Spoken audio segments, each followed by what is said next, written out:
قريبين بقى لهم كتير بيلعبوا مع بعض إمم. وأخدوا بطولات ومثّلوا الزمالك وهو كابتن من كباتن الفريق، فحسّيت إن رَد إن في حاجة في الفترة دي هو مشغول، حاجة مخلّياه إن هو بيعمل حاجات وهو مش مركّز أو مش عارف مدى خطورة الموقف اللي هو بيعمله في تمام. التوقيت ده. طبعًا عادي جدًا إن كابتن الفريق لازم يبقى بيحافظ على ويتصل الفرقة بيهم وعلى طبعًا، أنتم فين لأ، طبعًا. وبيحافظ على إن أنت على النظام، إن هو ده دوره، إن هو ارجع وأنت صاحب القرار، أمّا رجع متأخر خلاص هو شيكابالا خرج برّه الإطار، إن هو الموضوع اتصدّر للجهاز الفني، إن هو عمل دوره وما تدخّلش خالص في أي حاجة سواء بقى إيقاف بس أو يرجع أو كان في حاجة. نقاش حاد بين شيكابالا لأ، وفتوح. الموضوع كُلّه موضوع social media إن إمم. فتوح شال المتابعة أو شيكابالا زعل فشال متابعته وبرضه بعديها أوباما، وكان وقت ده طبيعي إن إحنا دايمًا بنزعل أو بنتضايق من بعض في ده مواقف، وارد يا جماعة. وأعتقد إن بيحصل. الفترة الأخيرة اللي الناس مش فاهماه، هو الموضوع ما كانش تجديد، هو فتوح كان بييجي النادي فترة الإيقاف كان بييجي يتمرّن، هو إمم. وصبحي والزناري قبل الميعاد بتاعنا. وبعد فترة الإيقاف ابتدى ينزل معانا الجزء الأولاني من التمرين، وكان موجود مع زمايله في أوضة اللبس، وكانت العلاقة كويسة وبيتكلموا وما فيش حاجة خالص، ودايمًا كده الوقت بينسّي، يعني صح. إحنا لو زعلانين مع بعض بعد شوية صح. الموضوع بيعمل إن أنت بتنسى والدنيا بتبقى كويسة. لوقتنا هذا العلاقة يعني كويسة وخلاص رجعت تاني، الناس بتتكلم وبتتعامل، ومجرد المشاركة والمكسب، دايمًا المكسب بيلم الجميع. طيب حسّيت بعد الأزمة دي إن فتوح قريب من النادي الأهلي والناس حسّت إن الأزمة دي أزمة مفتعلة، اللي اتقال.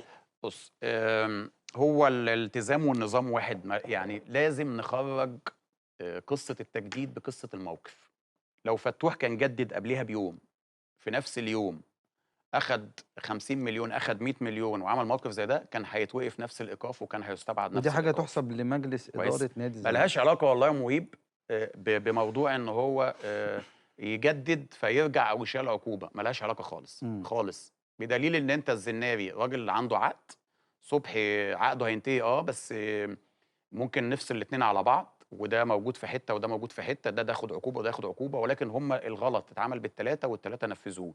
موضوع بقى إن هو جدد، ده كانت بتاعة فتوح، يعني ممكن المجلس كان في نُص الشهر اللي كان فيه الإيقاف، فتوح يوافق إنه يجدد بالظروف اللي متاحة للنادي، كان جه جدد وبرضه الإيقاف كان هيفضل موجود لحد ما ينتهي. يعني عاوز أوصّل للناس إن موضوع التجديد ما كانش مرتبط بالموقف اللي اتاخد، ولا الموقف كان over أوي، ولا الموقف طيب. قليل أوي. طيب قابلته إزاي أو استقبلته إزاي خبر تجديد فتوح مع نادي الزمالك كلعيبة وجهاز؟ أولًا طبعًا اللي أنا كنت حاسّه إن الكلام الكتير اللي موجود إن فتوح مضى في حتّة وموضوع مطوِّل ومش متاخد فيه action إمم. علشان هو ماضي فمش هينفع يرجع أو هو خلاص بايع الموضوع. لأ، أنا لمّا شُفته ده الطبيعي، إن راجل بيحافظ على مكانته، بنى نَفْسه في نادي الزمالك، لعيب كبير جدًا ولعيب كويس أوي. في المنتخب من خلال النادي، هو واحد من كباتن الفريق، واحد كان مهم جدًا أيام أوسوريو كنا بنبني عليه، لأن هو اللعيب اللي كان بيشتغل باك نُص ملعب وبيبني بيه الهجمة وهو باك من الباكات الحديثة، يعني تبني عليه طريقة لعب، أي حد مدرب بيلعب build up لازم فتوح رقم 1. فهو من الناس المهمة، وكان لازم ما يخسرش ده، وعنده قاعدة جماهيرية كبيرة جدًا، جمهور الزمالك بيحبه جدًا، ولو كان يعني فترة من الفترات كان في قسوة، فهي قسوة علشان اللي كان بيتقال إن هو رايح الزمالك، سايب الزمالك ورايح الأهلي أو رايح زد أو الأندية اللي كان بيُقال فيها، ف فده بالنسبة لنا مبسوطين جدًا إنه موجود، لإن عكس الناس، أنتم هتعملوا إيه بعد ما فتوح يرجع؟ لأ، هو فتوح خلاص بس في تردد إن في كان عدم قبول من اللعيبة لعودة فتوح، وبالأخص آآ شيكابالا.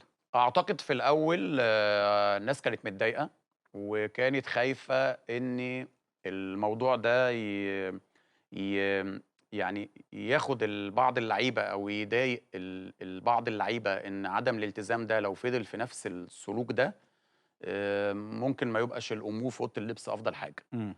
ولكن بعد اللي فتوح عمله، إن هو اشترى الزمالك ومضى مع نادي الزمالك بظروف النادي وإمكانيات النادي واللي النادي الشروط اللي هو حطها والاعتذار اللي هو طلع بيه، أعتقد إن ده يعني خلاص يعني أنت راجل ملتزم وهتبقى موجود، عكس إن هو لو ما رضاش تعتقد والّا وموجود. خلاص؟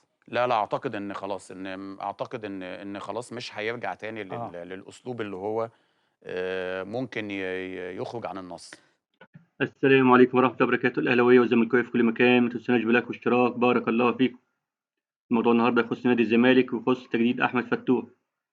إحنا قبل كده قلنا إن إحنا أحمد فتوح مش عايزينه في النادي الأهلي، لأن سقف الرواتب في النادي الأهلي ونظام النادي الأهلي لا يتوافق أبدًا مع طلبات فتوح المادية.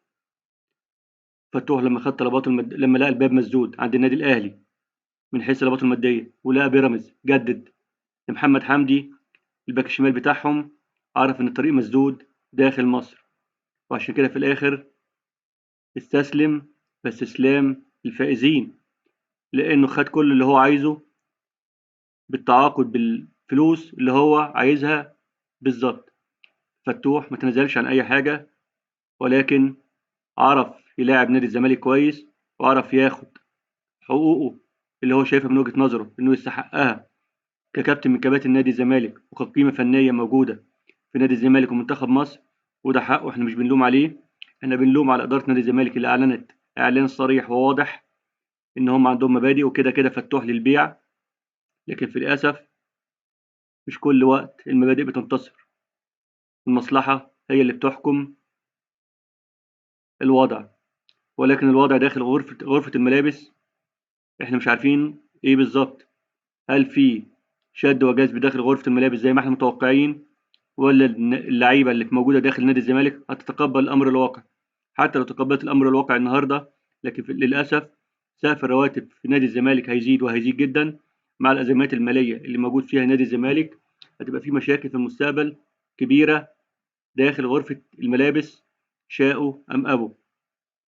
كنا نربأ بنادي الزمالك إنه يخش في السكة دي، لازم يمشي بسيستم واضح لكل اللعيبة مهما كان حجمهم، مهما كانت قيمتهم الفنية، زي ما النادي الأهلي بيحاول أو بيعمل كده وبيحاول يعمل كده، وفي نفس الوقت بيرفع سقف الرواتب واحدة واحدة، مش بصورة فجة للعيب معين بعينه. لازم يكون في وعي، وأنت بتتعاقد مع اللعيبة اللي بتتعاقد معاهم، احتياجاتك إيه على العين والراس، ولكن تأثير ده على غرفة الملابس وعلى باقي اللاعبين، وهيصير ما بينهم الحسد والغيرة ولا لأ، زي ما عمل تعاقد الزمالك مع أحمد سيد زيزو. دي الحكاية اللي هنشوفها في الأيام اللي جاية. نتمنى من كل قلبنا الأمور المالية والإدارية في نادي الزمالك تستقر، ويقدر يخش